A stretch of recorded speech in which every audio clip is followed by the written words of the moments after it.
Nós vamos falar nesta noite sobre o tema compaixão, amor em ação.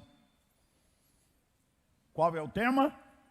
Compaixão, amor em ação. Só vocês.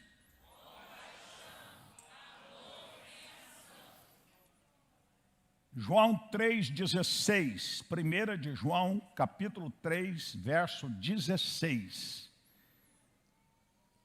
João 3,16, toda a igreja sabe de cor. Porque Deus amou o mundo de tal maneira que deu seu Filho unigênito, para que todo aquele que nele crê não pereça, mas tenha vida eterna. Agora olha 1 João 3,16. Deixa lá. Conhecemos o amor nisto, que Ele deu a sua vida por nós, e nós devemos dar a vida pelos irmãos. Não é coincidência, João 3,16 e primeira epístola de João 3,16. O primeiro texto fala do imenso, incomparável amor de Deus. E 1 João 3,16 diz que nisto nós seremos conhecidos conhecemos um amor nisto, que Ele deu a sua vida por nós, e nós devemos dar a vida pelos irmãos. Irmãos, preste atenção. O olhar humano, o nosso olhar, ele é muito importante e ele transmite vários sentimentos. O meu olhar, o seu olhar, pode transmitir amor,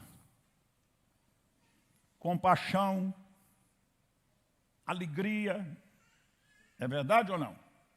Quando você tem um olhar de amor, um olhar de compaixão, quando seu coração está transbordando de alegria, você tem um olhar que transmite isso. Mas o olhar pode transmitir também, irmãos, ódio. O olhar pode transmitir também raiva, e como, hein?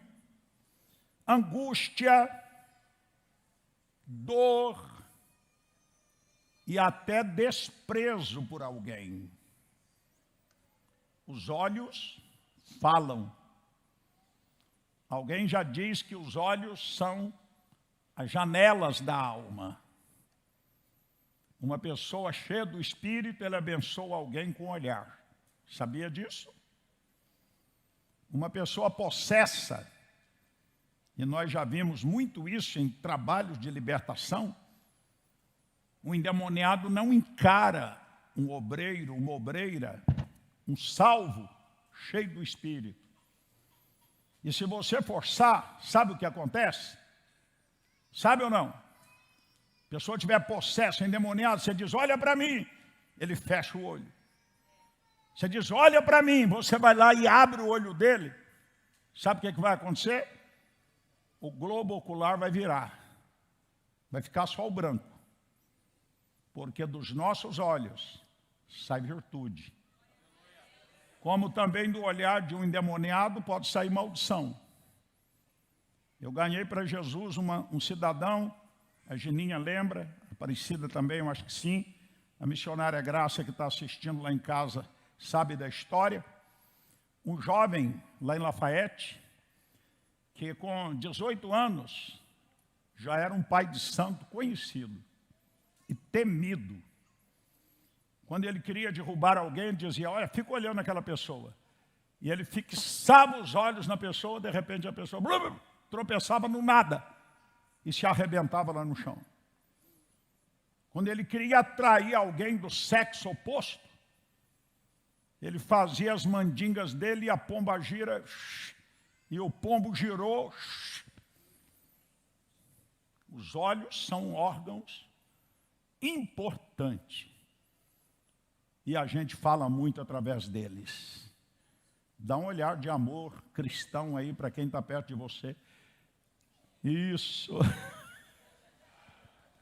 Jesus diz que nós seremos conhecidos se amarmos uns aos outros. Aleluia! Por que eu abri essa ministração falando sobre olhares e o que eles podem transmitir? Porque, irmãos, eu quero conjecturar com você aqui nesta noite. Quando nós meditamos nas palavras de Jesus, em tudo aquilo que ele fez, nós ficamos imaginando como seria o olhar dele.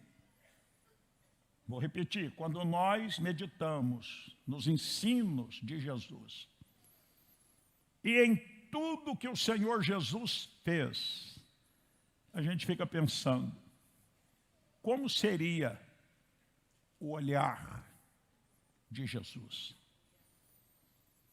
Há um texto que me chama a atenção, Mateus 9, 36, que nos mostra Jesus olhando e contemplando uma paisagem humana, uma multidão, e olha qual foi o sentimento dele. E vendo, ele está olhando, olha o olhar dele para a multidão, e vendo a multidão, teve grande compaixão deles, porque andavam desgarrados e errantes como ovelhas que não têm pastor. Então, o olhar de Jesus, nessa passagem, quando ele contempla a multidão, ele declara que era como ovelhas que não tinham pastor. O que ele estava dizendo? Uma multidão como ovelhas sem pastor. Ele estava dizendo, essa multidão não tem ninguém que os ama. Não tem ninguém que os proteja. Não tem ninguém que os guie pelo caminho. Não tem ninguém que importe com eles. Não tem ninguém que os defenda. É isso que ele estava dizendo. Porque o pastor de ovelhas e também o pastor de almas, ele tem exatamente essas atribuições de guiar, de proteger, de defender, de alimentar, de combater os lobos e os leões famintos que vêm para devorar ovelhas. Jesus, então, foi movido de íntima compaixão. Fala comigo, o olhar de Jesus era de compaixão. Digo outra vez, o olhar de Jesus, ao ver as multidões desgarradas como ovelhas, que não tinha pastor, era de íntima, profunda compaixão. Meus irmãos, nos 4 evangelhos, nós encontramos várias referências falando sobre o olhar de Jesus. Várias passagens nos remetem como Jesus olhava cheio de compaixão. Como é que nós olhamos hoje as mesmas multidões que muitas vezes trafegam, caminham, moram na mesma região que nós, que passam por nós, e que a gente sabe que aquela multidão, que aquelas pessoas estão tanto quanto aquelas dos dias de Jesus, sem pastoreio, sem alguém que importe com elas, sem alguém que vá ao socorro delas, sem alguém que possa lhes dar um auxílio espiritual e até mesmo material em algumas circunstâncias. Esse olhar de compaixão, de amor, de graça, de misericórdia, é que o Espírito de Deus está gerando e ampliando dentro de cada um de nós. Hoje nós estamos começando uma caminhada de 4 segundas, que vai te levar, vai te tirar de uma posição para uma outra muito diferente, do ponto de vista de visão, do ponto de vista de comprometimento, do ponto de vista de compaixão. Não é algo que o apóstolo vai gerar. Não é algo que a pastora Raquel ou que nenhum dos coordenadores irão gerar em vocês.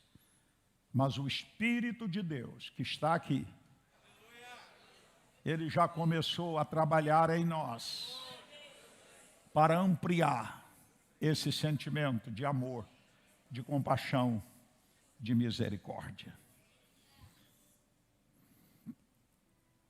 Muito interessante, quando o Senhor Jesus, em Marcos 3, de 1 a 6, nós vamos ver uma manifestação do Senhor de muita compaixão. Marcos capítulo 3, de 1 a 6, olha o que diz. Outra vez, entrou Jesus na sinagoga. Diminui para mim o retorno aqui, por favor. Outra vez entrou Jesus na sinagoga. Estava ali, diminua para mim. Estava ali um homem que tinha uma das mãos mirradas. Mão mirrada é uma mão ressequida, que não tinha circulação de sangue, totalmente atrofiada, uma mãozinha totalmente atrofiada. E olha o que vai acontecer na hora do culto na sinagoga. Sinagoga cheia, a multidão lá. E Jesus entra naquela casa de oração dos judeus, observando a Jesus para ver se curaria em dia de sábado, a fim de o acusarem. Os fariseus estavam observando para ver se Jesus ia fazer alguma obra de cura, de milagre, no sábado, para então acusá-lo. Mas olha o que Jesus faz. Disse Jesus ao homem da mão ressequida: vem para o meio. Se Jesus o chamou para o meio, ele estava escondendo-se, quem sabe lá no cantinho, atrás de uma coluna, no último assento, porque ele tinha trauma da sua mãozinha aleijada, ressequida, defeituosa. Ele estava procurando passar desapercebido no meio daquele grupo que superlotava a sinagoga. Mas Jesus, que importa com cada pessoa, aleluia, que ama individualmente, glória a Deus, com amor ágape, com amor incondicional. Quando o Senhor vê aquele homem humilde, simples, com deficiência física, Jesus disse: vem para o meio. E o coloca no centro, no meio da multidão. Na frente do altar podemos conjecturar. E o que Jesus faz? Olha o verso 4. Então lhes perguntou: é lícito nos sábados fazer o bem ou fazer o mal? Salvar a vida ou tirá-la? Mas eles ficaram em silêncio. Verso 5. Olhando ao redor, indignado. Jesus ficou indignado e condoído simultaneamente com a dureza do coração daquela multidão dos fariseus, disse ao homem: estende a mão. Estendeu-a, e a mão lhe foi restaurada.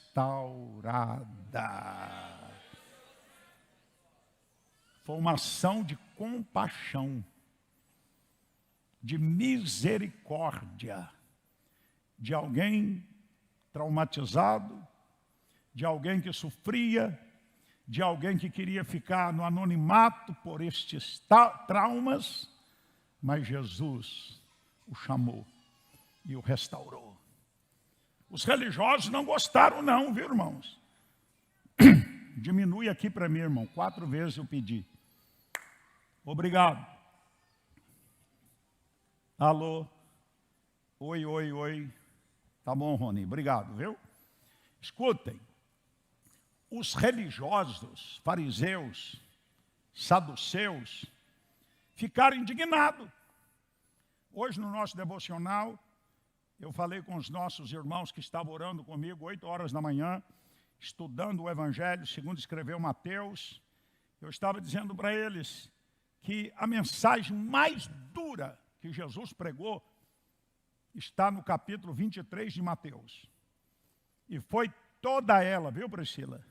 Dirigida aos religiosos, aos fariseus hipócritas. Jesus amava e tinha muita paciência com aqueles que não o conheciam, com aqueles que não conheciam o Pentateuco, com aqueles que eram pecadores, que eram publicanos. Jesus tinha um amor muito especial, mas muito especial. Mas com aqueles que conheciam, até de cor, a palavra de Deus conhecida na época, Jesus batia forte, porque eram hipócritas. A palavra hipócrita no original é ator. Eles faziam uma apresentação, quando na verdade era outra. Ao invés daqueles religiosos se alegrar com a cura do homem, gente, celebrar, dar uma salva de palma, dar aleluia, dar glória a Deus. O que aqueles religiosos fizeram? Revoltaram-se contra o Senhor por causa de uma tradição, porque era sábado e não podia fazer nenhuma obra no dia de sábado. Jesus então disse: qual de vós no dia de sábado, se um animal de vocês cair no despenhadeiro, vocês não vão lá salvá-lo? Quanto mais o ser humano, uma vida humana, vale muito mais. Digam aleluias. Então, meus irmãos, e os fariseus saem dali e formam um conselho para matar Jesus. Só que nada aconteceu e nada acontece antes do tempo. Ele nasceu exatamente para a cruz, mas não era chegado o tempo. A gente aprende que nada da parte de Deus acontece fora do tempo. Deus tem um tempo determinado para todas as coisas debaixo dos céus. Aleluias! Mas o que eu destaco aqui é a compaixão de Jesus. A multidão encheu a sinagoga, mas a sua atenção se voltou para aquele sofredor. Outra passagem que me chama a atenção sobre a compaixão de Jesus é o capítulo 9 do Evangelho de João. Capítulo 9 do Evangelho, segundo escreveu o apóstolo João, tem uma outra passagem muito importante. Jesus passa por um cego. Estamos falando de compaixão. Daqui a pouco nós vamos entender que empatia não é compaixão. E compaixão não é empatia. São coisas diferentes. Jesus passa por aquele cego, cego de nascença. Capítulo 9 do Evangelho de João. E os seus discípulos perguntam: Senhor, quem pecou? Ele ou seus pais, para que nascesse assim? A tradição judaica, dizia que quando alguém nascesse, de nascença, cego, com alguma deficiência grave, aquela pessoa era amaldiçoada. Está lá na lei. E a lei estabelecia isso. Então havia uma teologia aí distorcida, passaram pelo cego de nascença e perguntaram logo: Senhor, quem foi que pecou para esse homem, para esse pobre, nascer cego? O que Jesus responde, irmãos? Quem já leu? O que Jesus disse? Mas imagine o tom de voz amoroso, cheio de graça, cheio de compaixão. Os discípulos estavam ali com o espírito de acusação, de condenação. Quem pecou, Senhor? Quer dizer, tem alguém culpado no pedaço. Quem é o causador da cegueira desse homem? Quem foi que pecou? Ele ou seus pais? Aí Jesus, com muito amor, com muita compaixão, diz assim, ó: nem ele pecou, nem seus pais pecaram, mas foi assim para que se manifeste nele a glória de Deus. Irmãos, a compaixão, a misericórdia era uma constante na vida, no ministério, no olhar, nas ações do Senhor Jesus. O Senhor vai batizar a igreja com sentimento de compaixão, de amor, de graça, de misericórdia. Aleluias! Outra coisa importante, irmãos, vamos entender a diferença entre empatia e compaixão. O que é empatia? Empatia é uma palavra muito em moda, né? E é uma palavra muito bonita. O dicionário define empatia da seguinte forma: é a habilidade em compreender o outro, compreender emocionalmente, sentir a dor do outro, entender e compadecer das emoções e sentimentos do outro. Na empatia, que é uma palavra muito usada em nossos dias, acontece uma afinidade, uma afeição para com alguém que está em sofrimento. Entende, compreende a angústia da alma e se sensibiliza por isso. A empatia é, sem dúvida, um sentimento nobre. Agora, qual a diferença entre empatia, que todos nós devemos ter e sentir? Qual a diferença entre empatia e compaixão? Isso aqui vai nos pegar. Escute. Compaixão, idem a empatia. Porém, o componente de diferenciação é a ação. Fala comigo. O que difere a empatia da compaixão é a ação. Só vocês, vai. O que difere a empatia da compaixão é a ação. Vamos entender isso. Escute.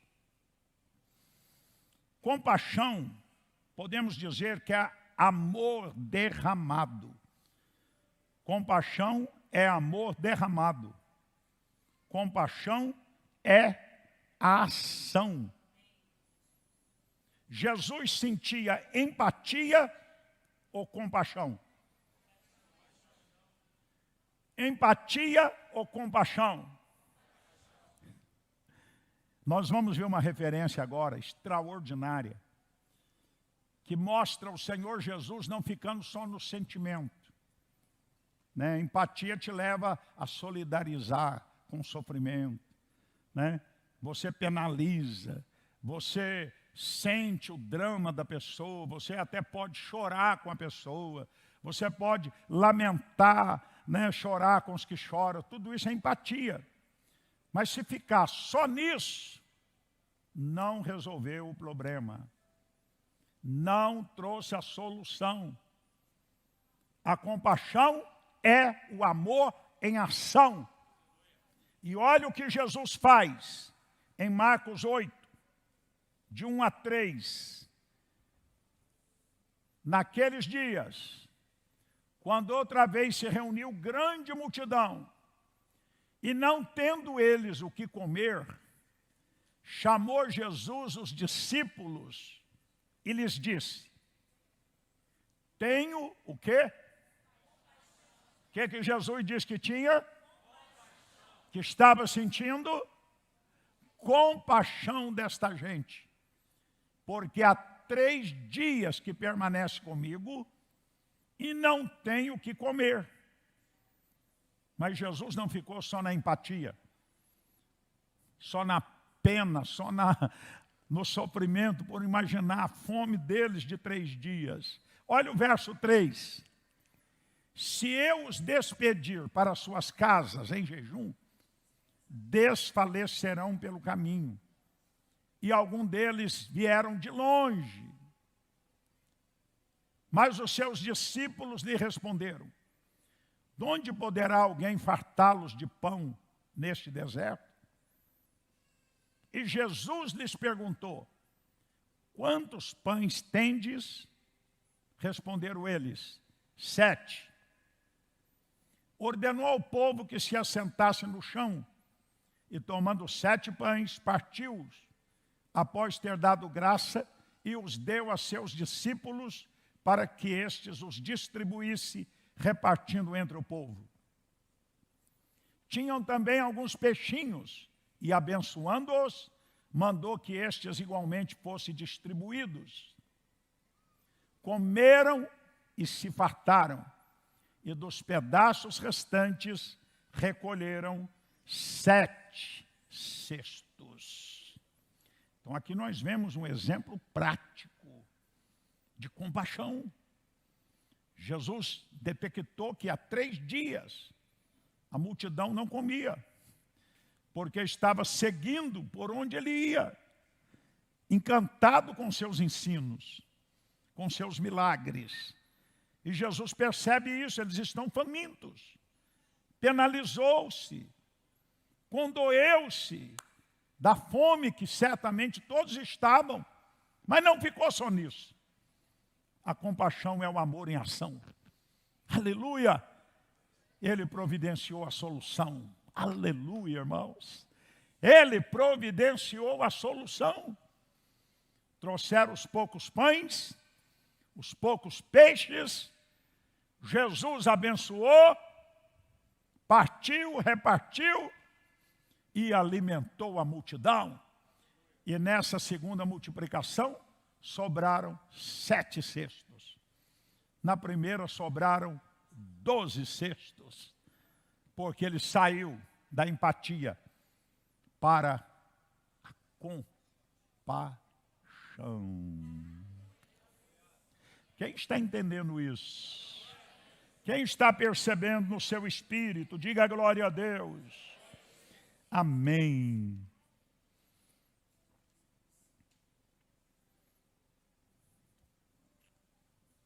O entendimento, deixa eu adiantar um pouquinho, porque esse esboço, ele é longo e eu não tenho como aplicar tudo aqui hoje. Mas eu quero chamar a atenção dos irmãos para várias passagens que a compaixão do Senhor é manifesta. O amor em ação vem à tona. Por exemplo, uma mulher pega em adultério. Cristo não condenou, mas agiu com compaixão. João capítulo 8, você conhece, a mulher adúltera é pega em flagrante adultério.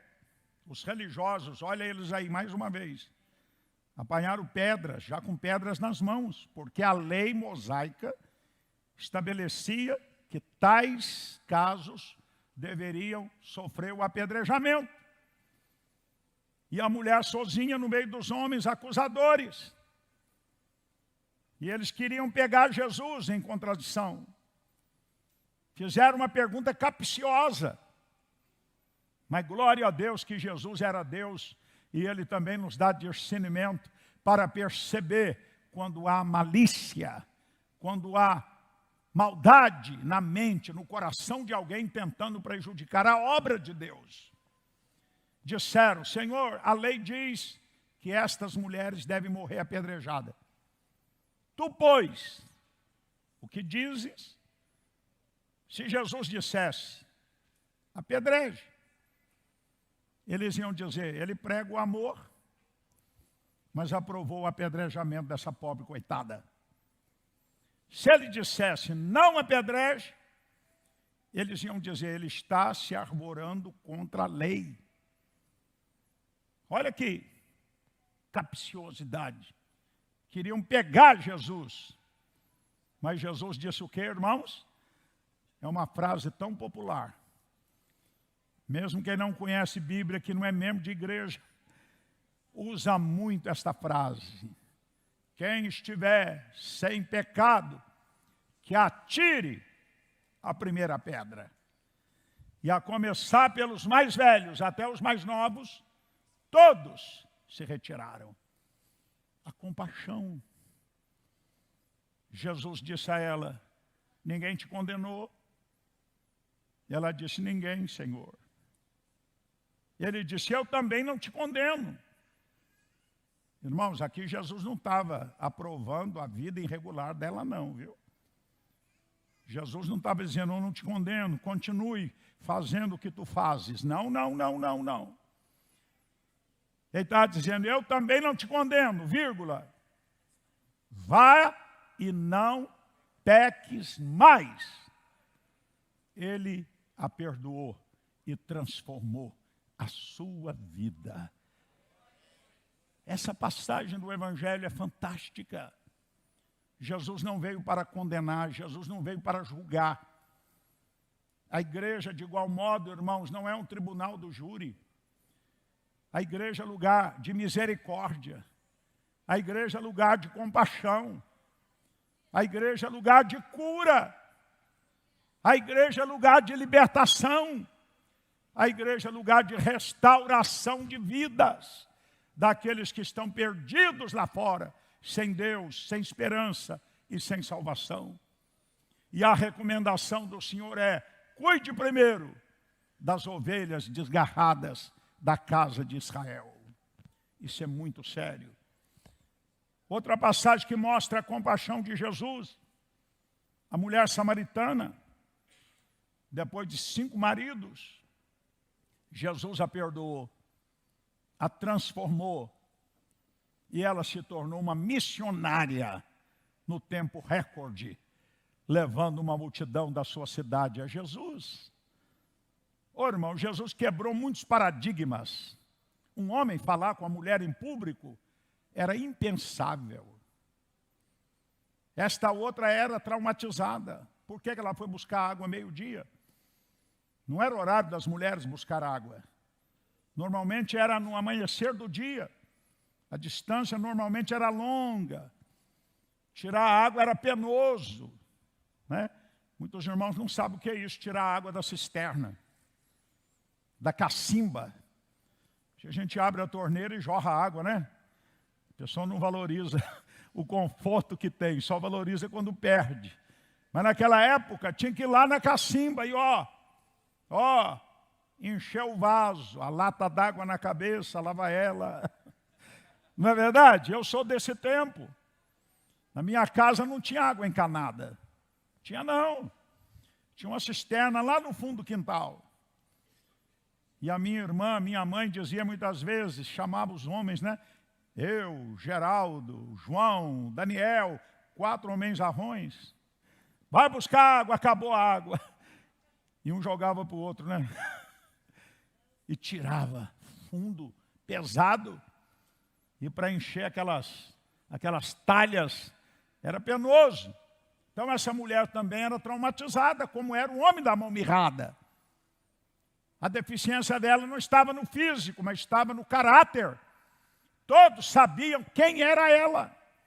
E ela foi ao meio-dia para não ser vista por ninguém, porque ela pensava que não veria ninguém nas margens daquele poço ao meio-dia. Mas o Senhor Jesus que não trabalha com coincidência, mas Jesuscidência. Diz o texto que era necessário ele passar por Samaria. Ele tinha um propósito. Ele veio buscar e salvar os perdidos. Por isso ele foi ao poço de Jacó ao meio-dia, porque ele já sabia pela presciência que Deus, ele era Deus encarnado, que lá estaria uma pobre mulher, sofredora, discriminada, pecadora, condenada, julgada pela sociedade. Mas ele foi, e você conhece toda a história de João 4. Jesus se revela a ela como Messias, dá a ela água viva, aleluia, e a sua vida nunca mais foi a mesma. Irmão, Jesus é o nosso modelo, é o nosso padrão. Ele disse: aprendei de mim, aprendei de mim. O apóstolo João escreve e diz: aquele que diz que está nele, também deve andar, viver, comportar como ele andou, viveu e comportou. Cristão é discípulo de Cristo, seguidor de Cristo. Que haja em nós um batismo de compaixão, de misericórdia por aqueles que estão perecendo, que estão sendo rejeitados, que estão nas sarjetas, que estão na idolatria, na feitiçaria, caminhando a passos largos para a condenação eterna. Olha outra passagem que mostra a compaixão do Senhor. Zaqueu. Quem era Zaqueu? Zaqueu era um político corrupto. Zaqueu tinha enriquecido ilicitamente. Zaqueu era coletor de impostos. Era um homem rico, famoso. Ele ouviu falar de Jesus muitas vezes. E ele disse: eu quero conhecê-lo. Irmãos. E ele então aproveita quando Jesus vai a Jericó. Jesus só fez 2 milagres em Jericó. Ele cura o cego de Jericó na entrada. E ele cura e salva Zaqueu na saída. Quando Jesus sai de Jericó, uma multidão com ele. E Zaqueu sobe na figueira, você conhece. Subiu para quê? Para ver Jesus. Escondeu como pôde entre as folhas. Jesus vem e para exatamente debaixo da árvore, do galho, onde estava Zaqueu. Coincidência? Não! Ele veio buscar e salvar os perdidos. Quando ele para, ele olha e diz: Zaqueu, Zaqueu, desce depressa, porque hoje me convém pernoitar, dormir, passar a noite na tua casa. Irmãos, eu imagino que ele quase cai do galho da árvore. Ele deve ter descido roçando. Já viu como é que a gente subia naquelas árvores, né? Eucalipto, mangueira. E quando precisava descer correndo, você... Zaqueu desceu roçando. Certamente arranhou a barriga, o peito. Ele ficou impactado. Jesus o chama pelo nome. Quem disse para Jesus que lá tinha um baixinho escondido? Quem disse para Jesus o nome do baixinho? Diz a Bíblia que ele era de pequena estatura, por isso que eu estou dizendo que ele era baixinho mesmo. É que ele tinha de pequena estatura, ele tinha de malandragem, de picaretagem, de ladruagem. Mas Jesus não veio para buscar os justos, ele veio para consertar aqueles que estão quebrados, arrebentados em todas as áreas. Este é o nosso Senhor. Eu sinto a glória dele aqui. A compaixão dele está fluindo aqui. Está tocando e movendo e vai nos batizar com este sentimento de compaixão. Olha a outra manifestação da compaixão. Pedro nega Jesus 3 vezes. 3 vezes. E diz a Bíblia que a terceira vez, Pedro o negou com juramento e com praguejamento. Meu Deus! Pedro, o apóstolo, que andou 3 anos e meio com ele, que ouviu e viu maravilhas extraordinárias, num momento de fraqueza. Eu já preguei aqui 7 razões porque Pedro negou Jesus, não é? E agora Pedro nega a terceira, rogando praga, dizendo que nunca tinha visto aquele homem. Mas depois que Jesus ressuscita, o capítulo 21 do Evangelho de João mostra o reencontro.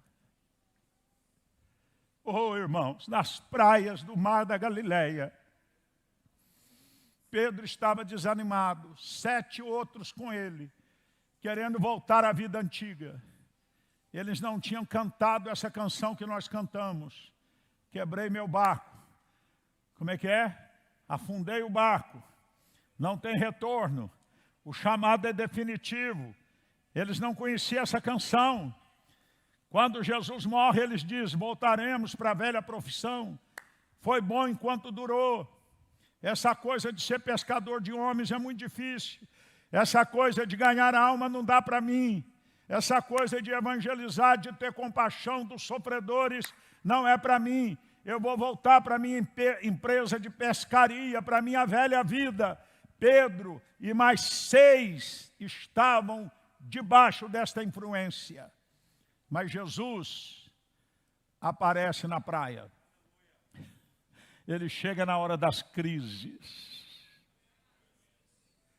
O Espírito Santo manda te dizer, e para você do Brasil, que está pensando em lavar a rede, em estacionar o seu ministério, em desistir do seu chamado, quero que você saiba, meu irmão e minha irmã, que vale a pena ser pastor, vale a pena ser profeta, vale a pena ser liderança na igreja, vale a pena seguir e vale a pena ganhar almas para o reino de Deus, porque a nossa recompensa é grande. Não fazemos isso pela recompensa, porque o amor dele nos constrange. Jesus foi lá, apareceu na praia, preparou o café da manhã para eles. Você já viu o café da manhã que Jesus preparou na praia do mar da Galileia? Foi pão e peixe na brasa. Parecia mais um almoço, né? Mas era de manhã. Que coisa maravilhosa. E Jesus aproxima de Pedro. Ele faz 3 perguntas. Ou melhor, a mesma pergunta repetida 3 vezes. Olha a compaixão, olho no olho. Certamente Pedro estava dizendo, eu vou levar uma bronca. Eu neguei 3 vezes, viu, Rose? Certamente Pedro estava dizendo, agora Jesus vai acabar comigo publicamente. Agora Jesus vai me arrebentar publicamente. Agora ele vai me dar uma correção que nunca mais eu vou ter coragem de olhar para os meus colegas. Mas Jesus chega pertinho assim, olho no olho, e diz, Pedro, tu me amas com amor ágape. No original, essa primeira pergunta aparece ágape. Era difícil para Pedro o amor ágape, o amor incondicional. Jesus volta e pergunta pela segunda vez, tu me amas? Senhor, tu sabes todas as coisas, tu sabes que eu te amo. E a terceira vez, Pedro, tu me amas? E ele entristeceu muito por ter sido perguntado a terceira vez. E Jesus diz, prova que tu me amas. Qual foi a prova? Apacente, cuide das minhas ovelhas, dos meus cordeirinhos. Você ama Jesus?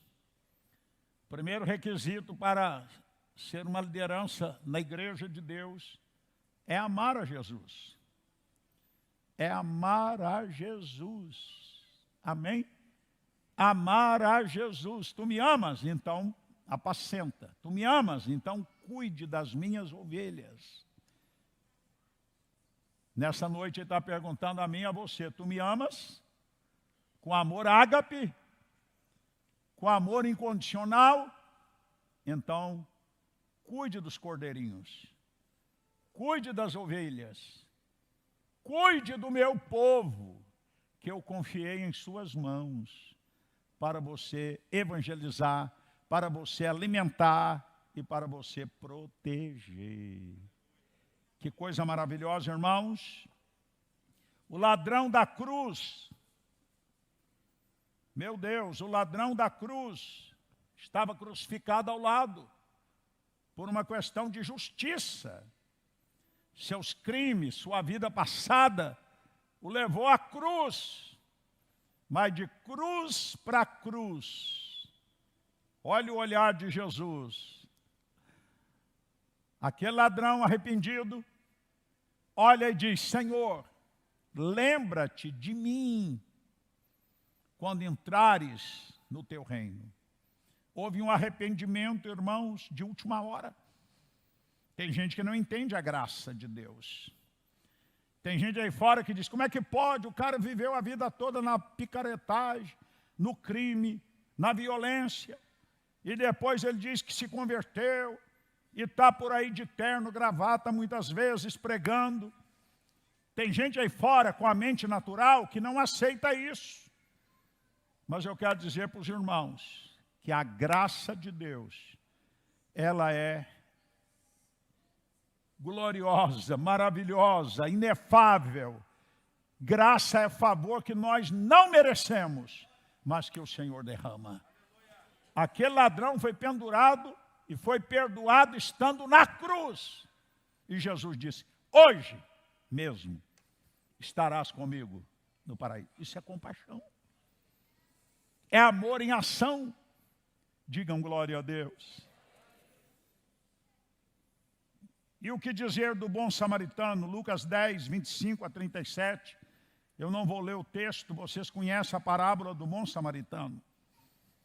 Ali nos mostra o sacerdote, quer dizer, um líder importante na igreja, e um levita. Olha só, vamos trazer para a nossa linguagem. Um pastor e um ministro de louvor. Cadê os ministros de louvor? Na verdade, toda igreja é formada por levitas, né? Essa palavra levita, só para identificar quem lidera o louvor, ela não é correta. Porque os levitas montavam, desmontavam o tabernáculo, trabalhavam pesado, não tinha herança, era sustentado pelos dízimos e tal e tal. Mas no nosso meio evangélico, no Brasil, quando fala levita, está falando do grupo de louvor. O levita da igreja, os levitas da igreja. Não é? Então aqui nós temos um sacerdote e um levita. Jesus conta que um homem cai na mão dos salteadores, é ferido, espancado e abandonado à margem da estrada. Um homem assaltado, ferido, semi-morto, ao lado da estrada. Pensa bem, ao lado da rua. E muitos passaram por ali. E muitos passaram por ali.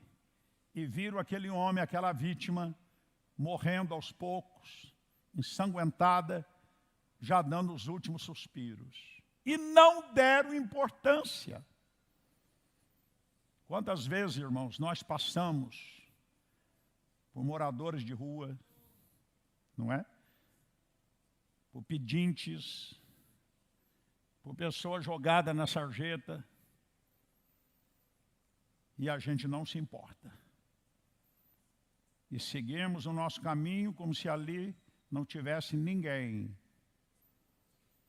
Jesus, quando conta a parábola do bom samaritano, ele estava dando uma lição tão forte, tão poderosa, tão violenta sobre os religiosos E aí nós nos incluímos. Quando a palavra nos pega, é porque Deus nos ama e está nos advertindo. Jesus diz que passou um sacerdote e um levita. De largo. Não conheço, não quero conhecer, não sei nem quero saber. Não é meu filho, não é minha irmã, não é meu pai. É um esmoléu, que morra, seu miserável. Se não diz, demonstra.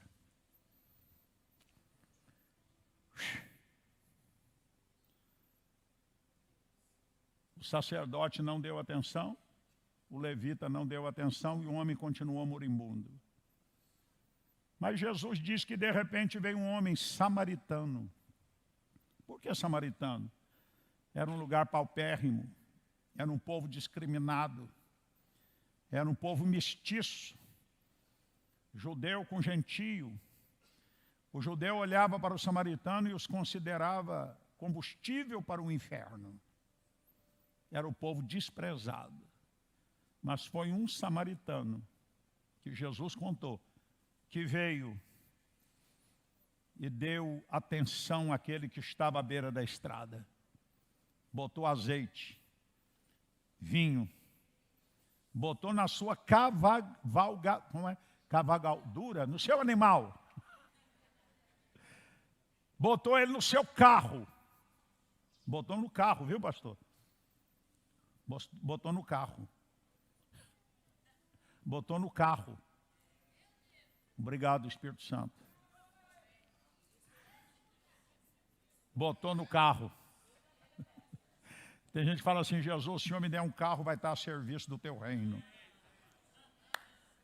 Vocês lembram daquele adesivo que andava por aí, a serviço do rei, mas nunca deu carona para ninguém. Nunca trouxe ninguém de carona para assistir o culto. Com chuva passa perto dos irmãos que vão a pé para o ponto de ônibus e estou falando que tem coisa que nos pega, irmãos. Compaixão é o amor em ação. Você pode ter empatia. Coitadinho do irmão, está ali na chuva. Coitadinho do irmão, passou um ônibus, jogou água nele, está todo molhadinho. Você tem empatia, mas não tem compaixão. Você sente por ele, mas não faz nada. Esse samaritano bate no nosso rosto. Leia a parábola do samaritano, Lucas 10, 25 a 37.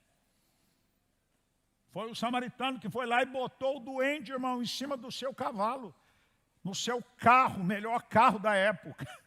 Não importou que ia sujar de sangue, de poeira. E botou na hospedaria, no hospital. E disse para os doutores, cuide dele. Aqui está o pagamento. E se não der, quando eu voltar, eu complemento o pagamento.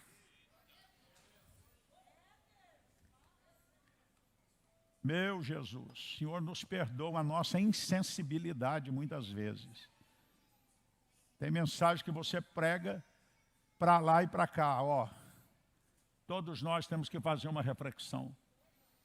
Como é que está a prática do amor, da compaixão e da misericórdia com aqueles que precisam de nós?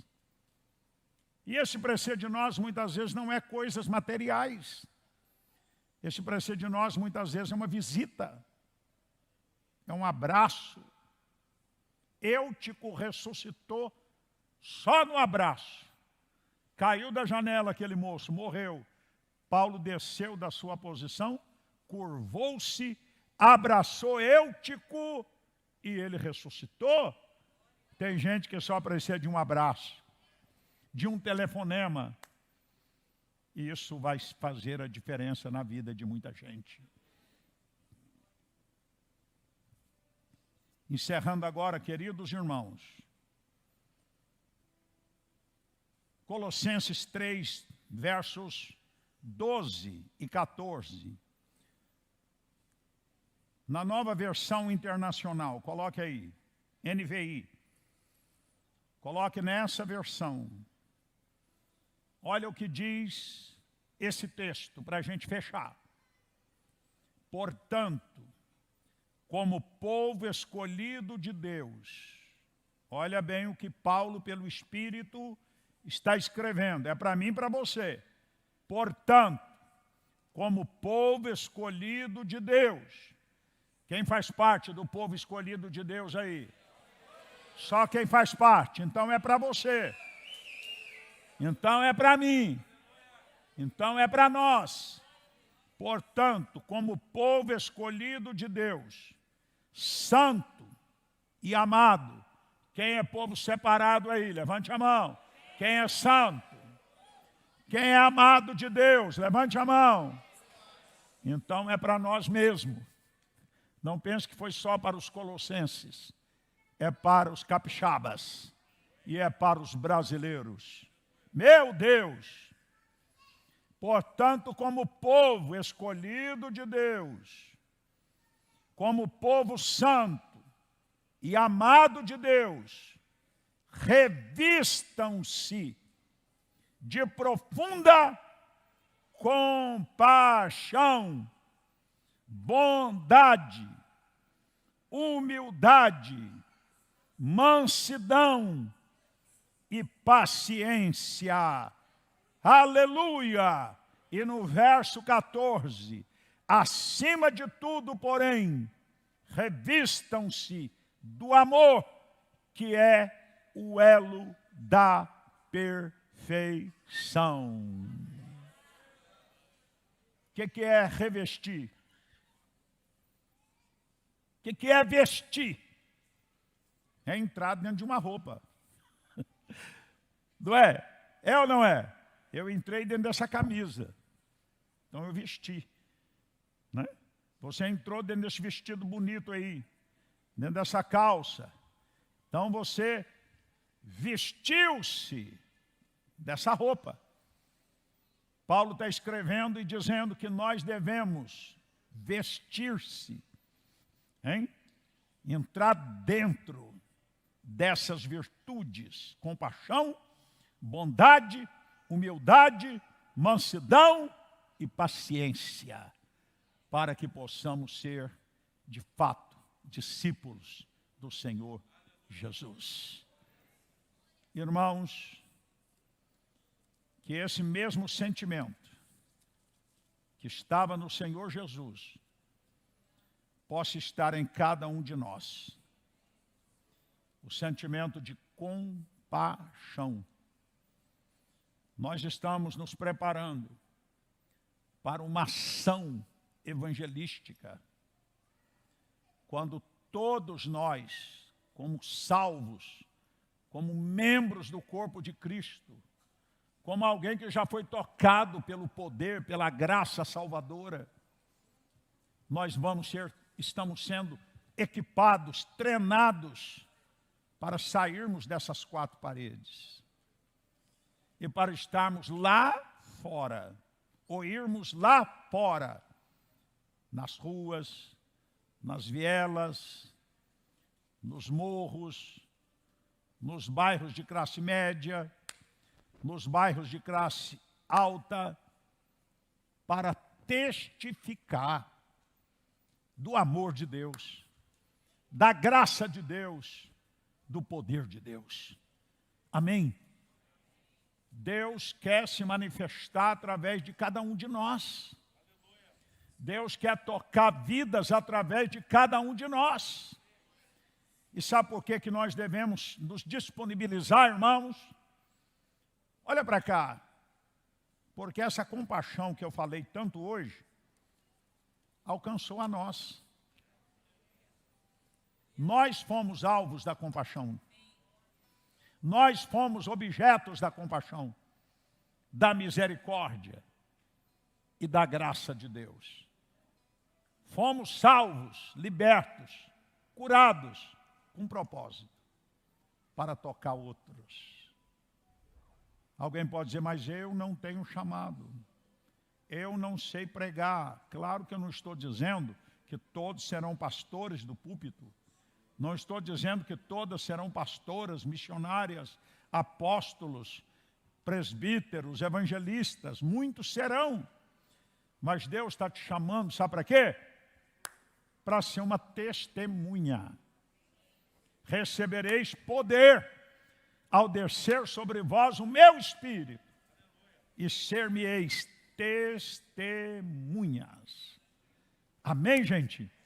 Glória a Deus. Em Jerusalém, na Judéia, Samaria e até os confins da terra. Deus quer te usar. Deus quer falar na sua instrumentalidade. Deus quer tocar as pessoas através do teu amor em ação, da compaixão. Irmãos, olha para cá. E não tem uma ação mais importante. Não estou desvalorizando as ações sociais. Elas são importantes, são necessárias e nós precisamos praticá-las mais. Mas a maior ação de compaixão é você saber que alguém não tem Jesus como Salvador, não tem Jesus como Senhor, e que se ele parte amanhã, e a vida é tão frágil, ele não terá outra esperança, não terá outra chance. Ele ou ela fatalmente estará condenado eternamente. Ou tem outra alternativa depois que o coração para de bater? Tem outra alternativa depois que a pessoa morre? Tem um terceiro lugar na eternidade? Tem, irmãos? Tem ou não? Deixa esse negócio de purgatório só para a igreja de Roma. Tem gente evangélica que acha que pensa que tem uma terceira alternativa. Ou é salvo ou é condenado. Né? Fora de Jesus não tem salvação. E quando você, num ato de compaixão, compartilha Jesus, você está fazendo um ato extraordinário. O mais importante. Depois vem o apoio social, o socorro, a presença, a misericórdia. Mas o mais importante, o mais urgente, é a mensagem do Evangelho.